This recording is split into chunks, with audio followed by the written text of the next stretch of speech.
Okay, now you've got your Pilates Mini, I'm going to show you 3 different ways to set it up through a doorway at home.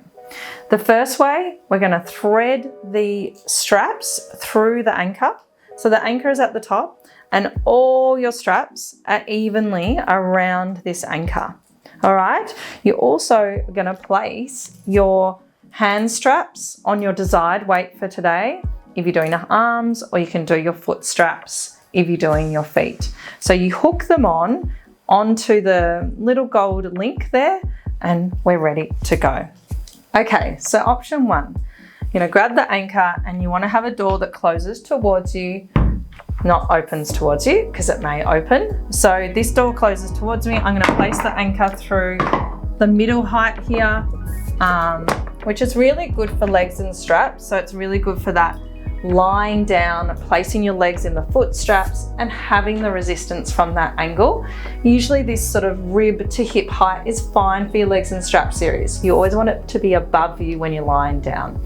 So this is a great height for legs and straps. It also is still really good to have that resistance for standing, doing your arm work from the program as well. So anything from standing, using your arms upright, or anything lying down on your back is really good at this level.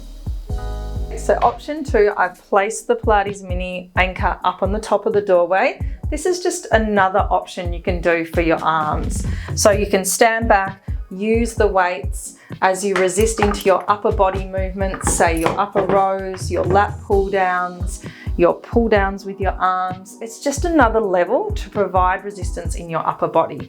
It's good to vary it up always and have that medium level here at shoulder height and the upper level for your upper body up at the higher height.